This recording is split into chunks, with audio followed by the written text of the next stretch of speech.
ఉమ్మడి మెదక్ జిల్లాలో ఆర్టీసీ కార్మికుల సమ్మె రెండో రోజు కొనసాగుతుంది. ఉమ్మడి జిల్లాలో ఉన్న 9 డిపోల నుంచి బస్సులు బయటికి రాకుండా కార్మికులు అడ్డుకుంటున్నారు. ప్రతి డిపో ముందు నిన్నటి కంటే ఎక్కువగా ఇవాళ పోలీసు భద్రతను పెంచారు. పోలీసు ఎస్కార్ట్లతో కొన్ని బస్సులను నడిపే ప్రయత్నం చేస్తున్నారు అధికారులు. ఉమ్మడి మెదక్ జిల్లాలోని ఆర్టీసీ సమ్మెపై మరింత సమాచారం మా ప్రతినిధి టీవీరావు అందిస్తారు. ఉమ్మడి మెదక్ జిల్లాలో ఆర్టీసీ సమ్మె రెండో రోజు కూడా కొనసాగుతుంది. నిన్న నారాయణఖేడ్, సంగారెడ్డి, మెదక్లలో కొన్ని చెదురుముదురు ఘటనల మినహా మొత్తం కూడా ప్రశాంతంగా మూసింది.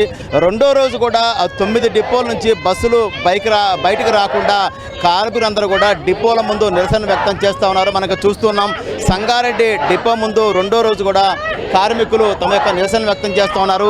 తమ న్యాయమైన డిమాండ్లను నెరవేర్చేంత వరకు ఈ యొక్క సమ్మె ఆగదని కూడా వాళ్ళు ఈ రోజున సమ్మె మళ్ళీ రెండో రోజు కూడా కొనసాగిస్తూ పరిచయం మనకి ఇక్కడ ఉమ్మడి జిల్లా వ్యాప్తంగా కనిపిస్తుంది. మనతో పాటు ఇక్కడ కొంతమంది కార్మికులు ఉన్నారు, వారితో మాట్లాడే ప్రయత్నం చేద్దాం. ఈ సమ్మె ఇంకా ఎన్ని రోజులు కొనసాగుతుంది, మీ యొక్క మద్దతు ఏ విధంగా కూడా తెలుసుకునే ప్రయత్నం చేద్దాం. చెప్పండి అమ్మా, ఈ సమ్మె రెండో రోజు కొనసాగుతుంది, నిన్న కూడా కొనసాగింది. 2-3 మెదక్లో కావచ్చు, సంగారెడ్డి, అదేవిధంగా నారాయణఖేడ్లో కూడా మీ మీద దాడులు జరిగిన సందర్భం ఉంది. ఎలా చూస్తారు దీన్ని మీరు? ఇది రెండో రోజు సమ్మె కొనసాగుతుందండి. వాళ్ళు ఇచ్చిన డిమాండ్లను నెరవేర్చాలని మేము నిర్వహించుకుంటున్నాము.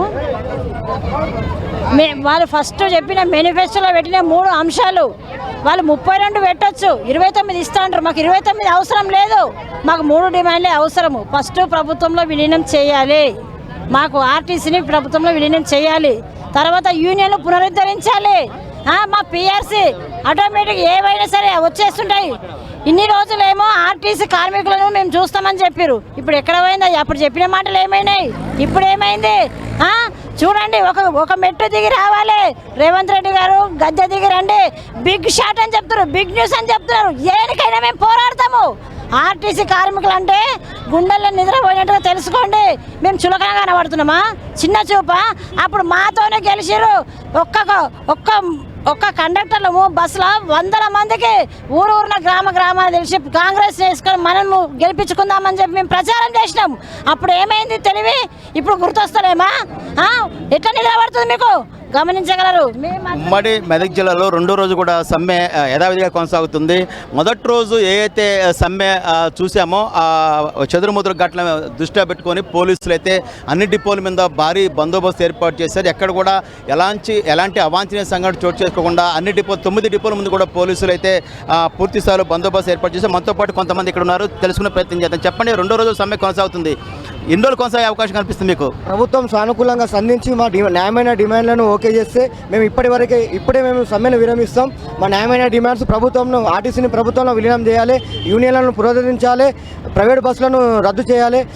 రేపటికి నేటి తరం బతుకుండాలంటే యాజమాన్యము మరి ప్రభుత్వము బస్సులను కొనుగోలు చేసి రిక్రూట్మెంట్ చేయాలి. ప్రభుత్వం ద్వారా రిక్రూట్మెంట్ చేస్తే రేపటికి ఉద్యోగాలు వస్తాయి, యువకులకు అందరికీ న్యాయం జరుగుతుంది. మా న్యాయమైన డిమాండ్స్ ప్రభుత్వంలో విలీనం చేయడం ఆర్టీసీ గురించి. ఇదే పరిస్థితి 9 డిపోల వద్ద కూడా ఇదే పరిస్థితి కనిపిస్తూ ఉంది. ఎక్కడ కూడా ఎలాంటి అవాంఛనీయ సంఘటన జరగకుండా పోలీసులు అయితే భారీ బందోబస్తు ఏర్పాటు చేశారు. ప్రతి డిపో ముందు కూడా మనం చూస్తున్నాం, ప్రతి డిపో ముందు కూడా పోలీసులు అత్యధిక సంఖ్యలో ఇక్కడ దర్శనమిస్తూ ఉన్నారు.